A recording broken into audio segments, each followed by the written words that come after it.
पटे जागृती प्राथमिक शाळा इथे मी मुख्याध्यापिका म्हणून आहे. आज गॅदरिंग होती, काय सांगाल तुम्ही, काय काय कार्यक्रम होते आपले? आमचे आज मुलांच्या सप्तगुणांना वाव देण्यासाठी आम्ही आज त्यांचे डान्स वगैरे ठेवले होते आणि थीम दिली होती वर्ग वाईज. आम्ही त्या थीम अनुसार सगळे गाणे झाले कार्यक्रम.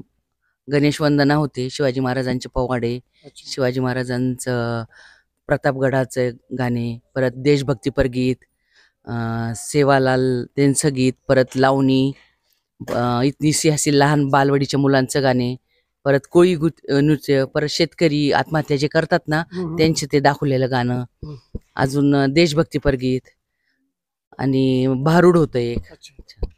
किती वर्षापासून चालू आहे आपली गॅदरिंग? आमची 71 पासून शाळा स्थापन आहे, तशी चालूच आहे गॅदरिंग. गेस्ट कोण कोण होते आपल्याकडे? आज आमच्या शाळेचे अध्यक्ष देवजीभाई पटेल सर आणि उपाध्यक्ष अनिल भैया म्हणजे अनिल अग्रवाल आणि सचिव आमचे संतोष अग्रवाल. किती वर्षापासून आहे आपला कार्यक्रम? आमचा कार्यक्रम म्हणजे मी शाळा स्थापन झाली 71ला, त्याच्यानंतर 5 वर्ष म्हणजे 80 पासून. सगळेच प्रोग्राम होतात, जे आपले राष्ट्रीय कार्यक्रम आहे, जे जयंती आहे, जे दैनंदिन जे रोजचे जे सण वार आहे, ते सगळे उत्सव होतात. हो, खेळकूदच्या पण. आता आमचे 2 मुलं कराटेला कुठे गेलते किती? हैदराबाद नॅशनल लेवलला, तिथं चेन्नईला तिथे झाले. मी सौलता श्रीपाद पिंपळे. आज आमच्या जागृती प्राथमिक शाळेचा सांस्कृतिक कार्यक्रम या ठिकाणी संपन्न झाला.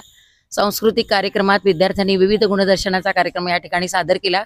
देशभक्तीपर गीत आहे, गवळण आहे, पोवाडा आहे, शेतकरी नृत्य आहे, लावणी आहे, रामायण गीत आहे, अशा वेगवेगळ्या कला गुणांनी परिपूर्ण असा कार्यक्रम सादर करण्याचा प्रयत्न आमच्या शाळेने केलाय. आमच्या पालकांनी भरभरून त्याला दाद दिलेली आहे.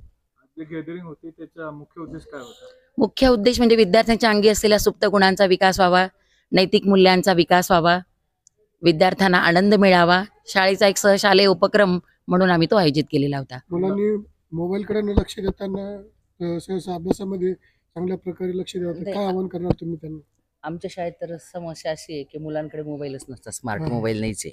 बरेचसे पालक असे वर्कर लोक असल्यामुळे त्यांच्याकडे स्मार्टफोन क्वचित आहे, कमी आहे खूप. त्याच्यामुळे मुलांचं एवढं मोबाईलवर नाही आमच्या.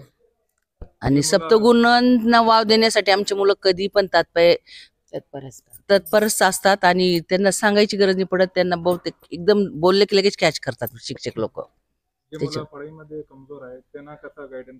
आम्ही आमच्या शाळेत असा एक उपक्रम घेतो की 2 शनिवार त्यांचे परीक्षा अचानक कुठल्याही विषयाची आणि 2 शनिवार त्यांचे सप्तगुणांना वाव देणे, आनंददायी शाळा.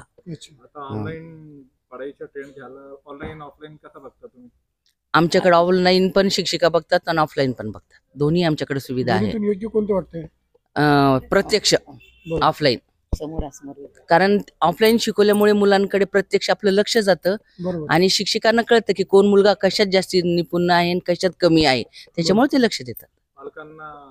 विद्यार्थ्यांना काय आवाहन करणार तुम्ही एज्युकेशन बद्दल? पालकांना तर जास्ती जागरण म्हणजे मोबाईल कमी बघणे, टीव्ही न बघणे आणि मुलांकडे सतत विचारपूस करणे की आज काय शिकवलं शाळेत, रस्त्याने काय झालं, हे सतत त्यांच्याशी बोलत राहिल्यामुळे त्यांच्या बुद्धीला चालना मिळते आणि मग ते आजूबाजूचा परिसर बघायला शिकतात. जे मुलं गरीब आहे, त्यांचे माताप गरीब आहेत, त्यांना पण काय देतो आम्ही शाळेत. संपूर्ण जे पालकांच्या ज्या समस्या आहे, कोणी मुलं ड्रेस नाही घेऊ शकत, त्यांना ड्रेस, वह्या, पुस्तकं हे सगळं आम्ही देतो. माझं नाव मी संगीता म्हातारदेव लटपटे, जागृती प्राथमिक शाळा बन्सीलाल नगर इथे मुख्याध्यापिका कार्यरत आहे 20 पासून.